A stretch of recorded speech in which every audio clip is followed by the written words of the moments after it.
Terima kasih Anda masih bersama kami dan bagi Anda yang baru saja bergabung, kami hadirkan kembali 3 berita utama kami hari ini. 2 pelaku pembunuhan yang korbannya dibuang di saluran irigasi di Indramayu ditangkap polisi.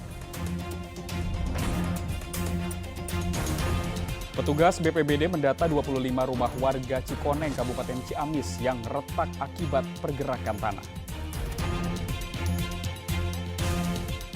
Harga jauh lebih murah dari Pertamax, antrean panjang pembeli BBM Pertalite terjadi di SPBU di Bandung Barat.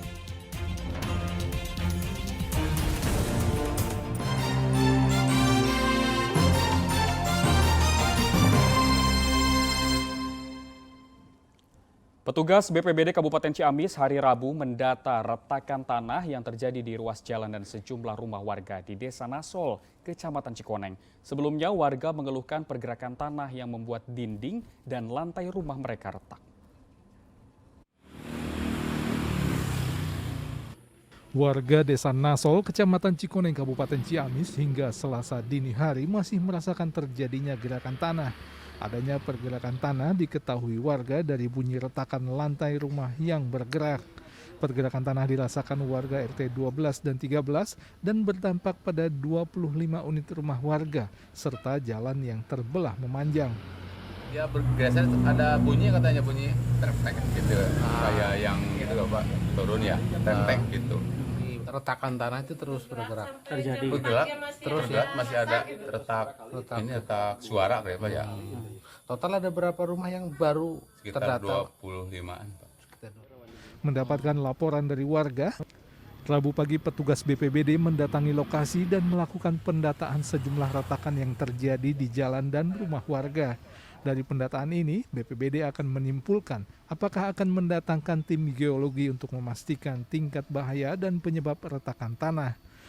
Data-data kami kumpulkan, kemudian mereview lagi data beberapa tahun silam untuk kita mengambil hipotesa apakah betul itu masih ada kaitannya dengan tahun-tahun ke belakang. Kemudian apakah kita perlu lagi mengundang tim dari geologi untuk meneliti apakah sama gejalanya atau bentuknya pergerakan seperti halnya kita bisa namakan itu pergerakan tanah. Meskipun terjadi pergerakan tanah, belum sampai ada warga yang mengungsi, serta kegiatan sekolah juga masih berlangsung seperti biasa.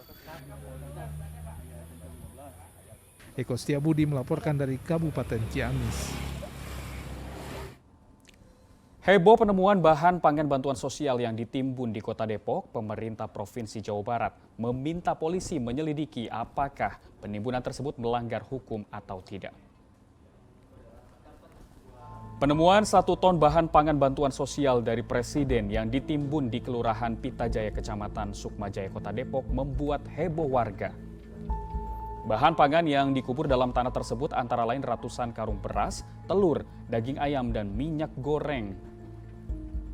Pemadaman dalam tanah dilakukan oleh perusahaan jasa ekspedisi sejak tahun 2020 silam. Meski perusahaan ekspedisi sudah melakukan klarifikasi, Pemprov Jabar meminta polisi menyelidiki apakah prosedur pemadaman bahan pangan bansos yang rusak tersebut sesuai prosedur atau tidak. Ada prosedur dalam penyaluran, kalau barangnya rusak tidak bisa dipakai memang bisa dimusnahkan. Nah jenis pemusnahan kan beda-beda ya. Kalau miras mah digilas, kalau narkoba dibakar, mungkin kalau barangnya rusak berbentuk beras dikubur kira-kira begitu. Jika itu terbukti sesuai prosedur. Kalau ternyata tidak sesuai prosedur, tentu saya rekomen aturan hukum. Karena kan itu anggaran negara ya, sudah dianggarkan, sudah dibelanjakan, tidak disalurkan. Nah itu saya minta diteliti, apakah barangnya rusak dari awal, atau rusak di perjalanan, atau dirusakan, kita tidak tahu. Semakin banyaknya pengguna kendaraan bermotor yang membeli BBM Pertalite di Bandung Barat mengakibatkan antrean di SPBU. Sedangkan sebagian SPBU sudah tidak lagi memiliki persediaan Pertalite dan hanya menyediakan BBM jenis Pertamax yang harganya jauh lebih mahal. Antrean panjang pengendara sepeda motor mewarnai sejumlah stasiun pengisian bahan bakar umum SPBU Pertamina di Bandung Barat, seperti di SPBU Jalan Sangkuriang dan Jalan Raya Padalarang.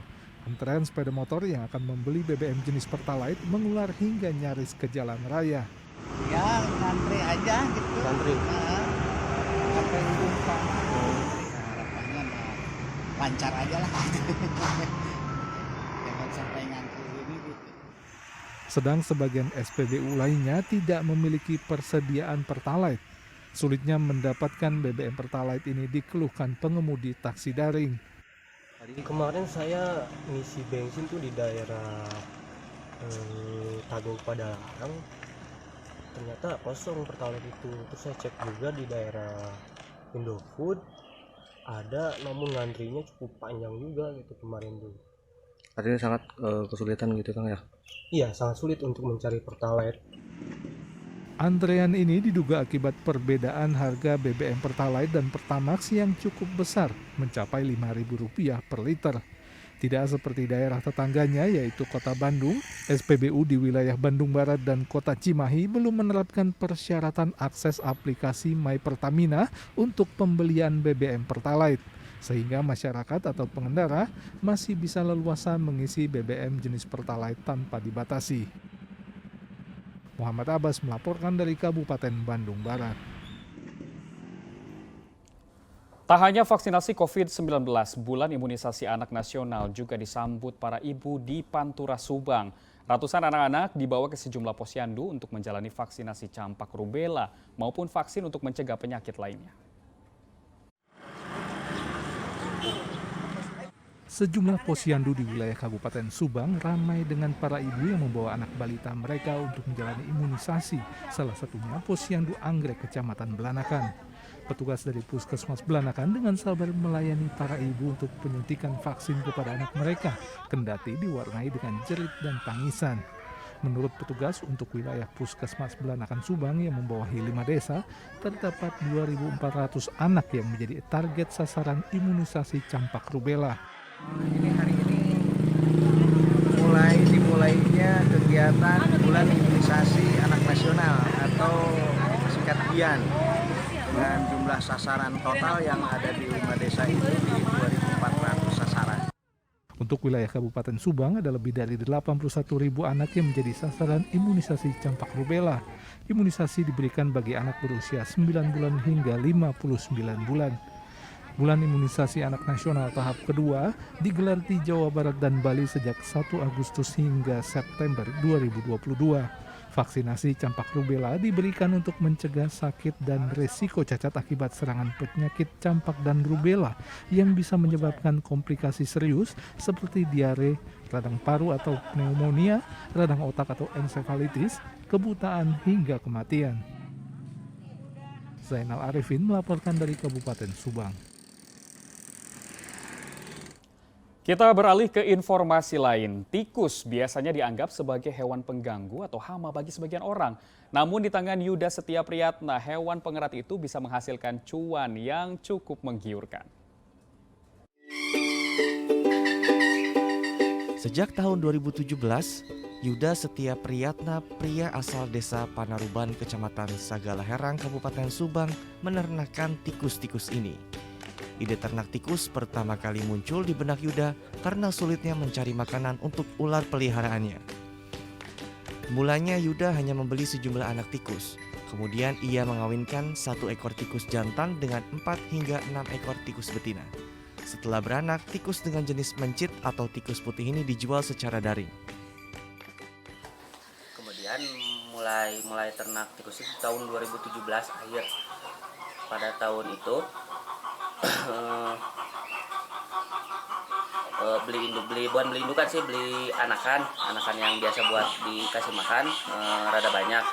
Udah gitu pada beranak, dari itu mulai dijual online, ternyata peluangnya lumayan. Ini belajar ya cara ini? Belajar di mana gitu? Autodidak. 1 ekor tikus betina biasanya bisa melahirkan hingga 12 anak. Sementara untuk makanan tikus sendiri, Yuda biasa menggunakan limbah berupa ampas kelapa yang dicampur dengan pelet. Umumnya tikus putih ini banyak dicari oleh para komunitas reptil atau pecinta binatang jenis ular ataupun biawak sebagai pakan. Selain itu, tikus juga digunakan sebagai hewan penelitian.